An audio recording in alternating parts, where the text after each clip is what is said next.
Good morning, good afternoon, good evening, and good day. Happy Monday to all of you, and I do mean that. Let's make this a happy Monday. Cheers, my friends.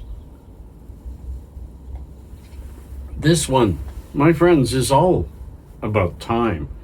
We now have more time on our hands than we ever have. Everybody out there has been saying, I wish I had more time. You do now. So what do we do with it? Well, let's talk about that. But first, today, right now, look at this crazy day. It's minus 13, feels like minus 17. It's cold out here, but the sun is shining and it's going to plus 3 today. And the rest of the week is all in the pluses for highs. At night, we'll go a little bit below zero. But maybe this migraine of 2 to 3 weeks, I've lost count, will finally dissipate and go away. I'm looking after it pretty well, but it's bothering me. And folks, I came across what I would consider one of the nicest poems I've ever read, and it's about what we're all going through right now. It's about Corona. And I shared it on Instagram. It's a beautiful, long poem that speaks of, yes, there's trouble, yes, there's this and that, but there is beauty in this world and it's expanding. They talk about in Assisi, where no one's allowed in the big square of the market, and all the homes are all around the square, that everyone leaves their windows open and are singing across the market to each other, so that everyone can feel calm. The world's changing, friends, and we need to take this opportunity to make it change with us. And yes, that if you want to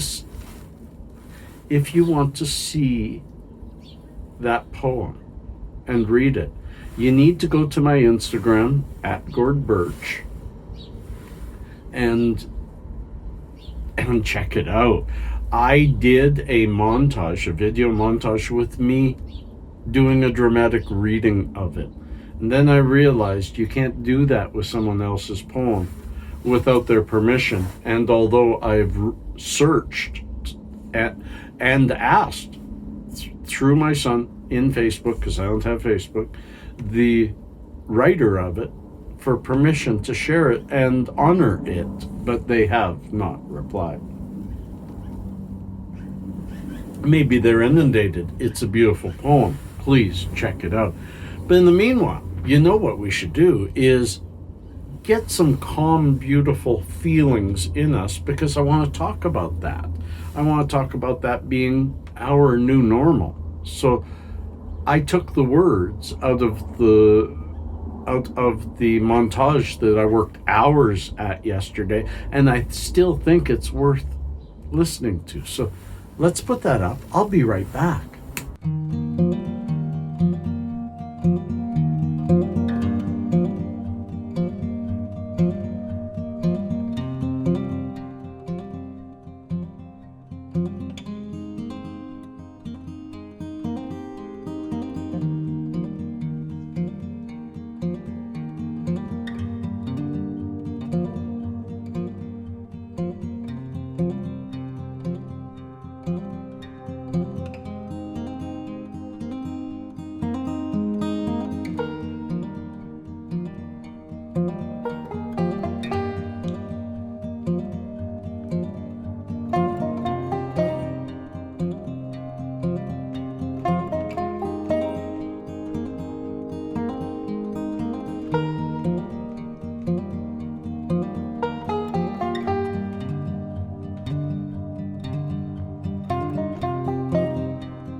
I love that song.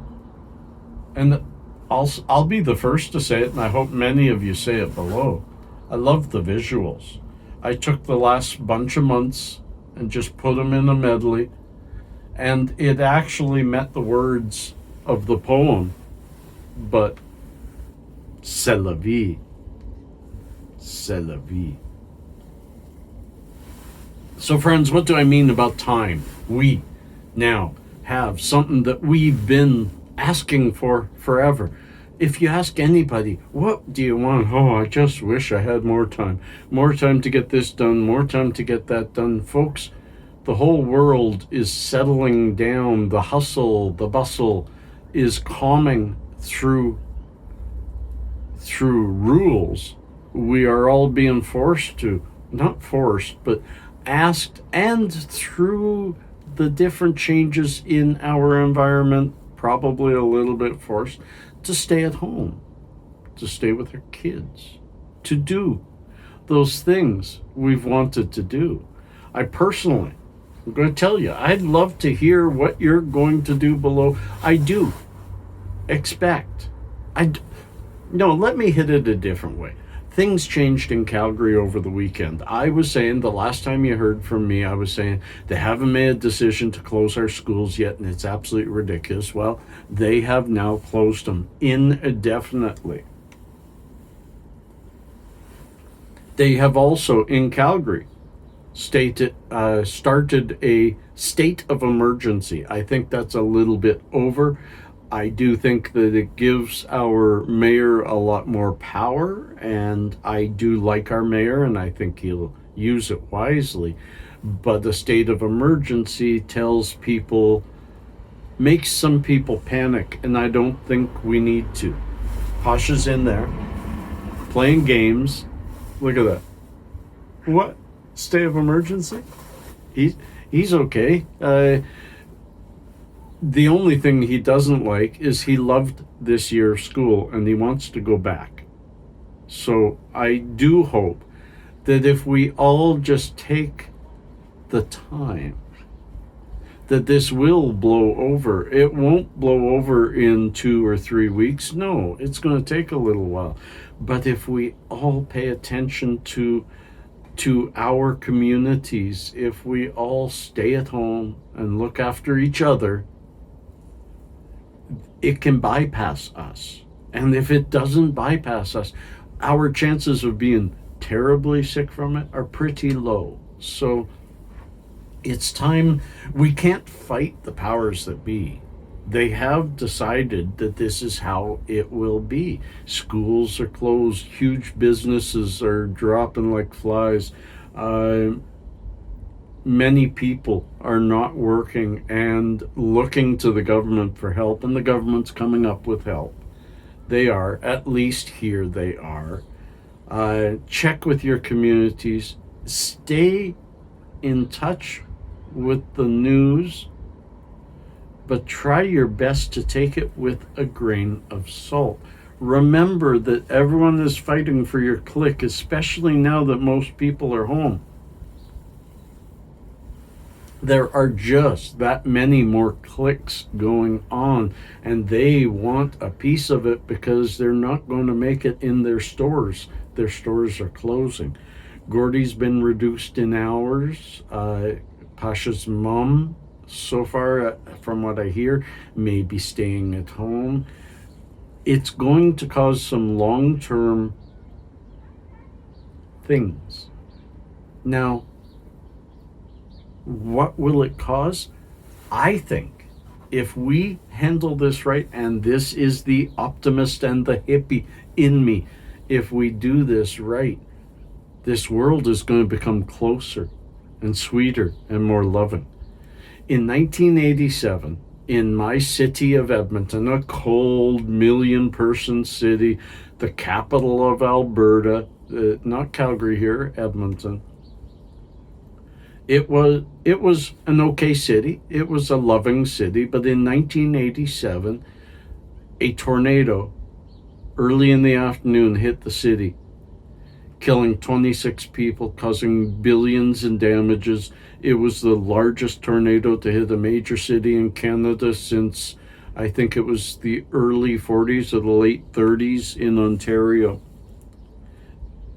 It was devastating, and I went to our largest mall, which usually had 10,000 people in it at any given time, West Edmonton Mall, the very next day because my parents were visiting, and you could hear a pin drop.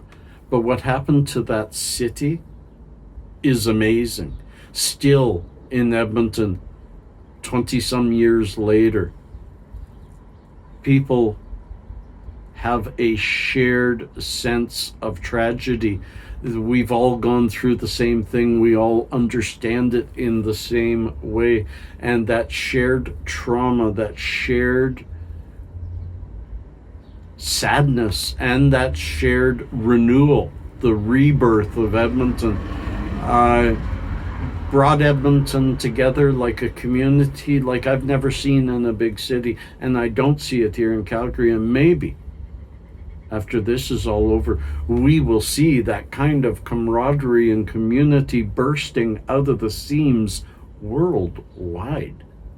People are going through some horrible times, and they aren't doing it alone for once.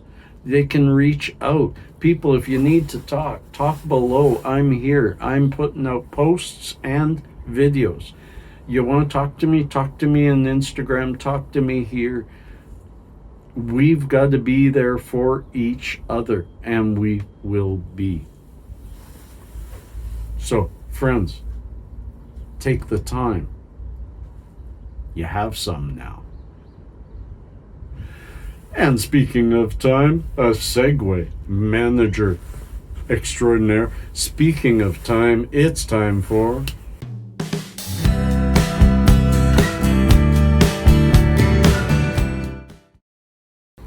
Yes, little known facts. I have a couple of funny ones. Fox tossing was once a popular sport, popular with Europe's aristocracy during the 17th and 18th century. Fox tossing would involve a person or a couple, yes, throwing a fox as far and as high as they could. I know there's some people, some animal lovers. I'm an animal lover, but I laugh at that because it happened hundreds of years ago. Turkeys were once worshipped as gods. Yes, the Mayan people believed turkeys were the vessel of the gods and honored them with worship. They were, in fact, domesticated to have roles in religious ceremonies. That's pretty cool. And Captain Morgan was a real guy. That's him. That's him. He was a real captain also. The face of the much-loved rum brand was a Welsh privateer. My mum was Welsh. Me mum was Welsh. Privateer who fought against the Spanish alongside the English in the Caribbean. His full name was Sir Henry Morgan and was knighted by King Charles II. Captain Morgan died in 1688 in Jamaica as a very wealthy man. I hope you enjoyed it. Don't forget that thumbs up. Peace and cheers. Love and harmony. Take some time. You got it.